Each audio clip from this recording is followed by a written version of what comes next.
ออค้าเหมือออค้าเหมือสูงค้าเหมือสูงพี่น้องเขากูก็กูดีกูเรียนคณะออค้าในวิดีโอในคณะเทมาสอนปันดีใต้คณะสอนปันอะไรค่ะออค้าก่อนได้เข้าสอนคณะอย่าไปลืมกดไลค์กดแชร์กดติดตามกันไว้คณะที่ใน YouTube ก็มีคณะที่ใน Facebook ก็มีสอนค่ะมาเร็วถึงตัวแพทย์เสียงขาดคณะการสอนค่ะการสอนไม่อึกในคณะ10บดีข้อ16ค่ะลาดต่างกาเพนลึกลาดต่างกาเพยากลึกลาดต่างกาเพยจำลึกลาดต่างกาเพจำนาลึกลาดต่างกาเพจำเตอลึกลาดต่างกาเพได้ขึ้นลึกลึกลึกลึกลึกลึกลึกข้อ17วาดต่างกาเพวึกวาดต่างกาเพยากวึกวาดต่างกาเพจำวึกวาดต่างกาเพจำนาวึกวาดต่างกาเพจำเตอวึกวาดต่างกาเพได้ขึ้นวึกวึกวึกวึกวึกวึกวึกข้อ18หาต่างกาเพถึกหาต่างกาเพยากหึกหาต่างกาเพจำหึกหาต่างกาเพจำนาหึกหาต่างกาเพจำเตอหึกหาต่างกาเพได้ขึ้นหึกหึกหึกหึกหึกหึกหึกข้อ19หาต่างกาเพอึกหาต่างกาเพยากอึก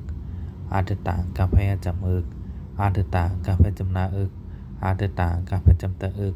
หาต่างกาเพได้ขึ้นอึกอึกอึกอึกอึกอึกอึกหอกขาเอาเงาหนังกำขนอกข้อ16ขาลึกลึกลึกลึกลึกลึกข้อ17วึกวึก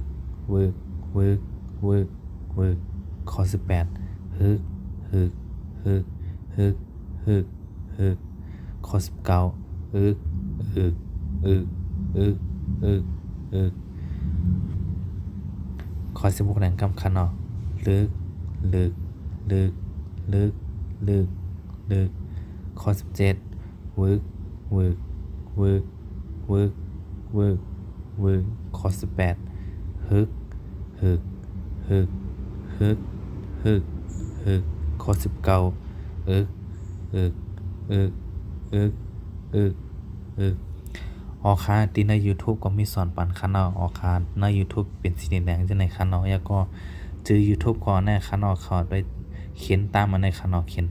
แต้มเหมือนจังจังในคณะแต่หันใน YouTube ค่ะออคาอย่าไปลืมกดไลค์กดแชร์คณะออคาเพราะว่าเพิ่นเข้ามาหันคณะออคากดไลค์กดแชร์กดติดตามกันไว้คณะออคาปันเป็นต้นตาลปันเป็นแห่งก็กำ2กำคณะออคายินดีรับตอนกูก็กูตีกูเรียนคณะออคา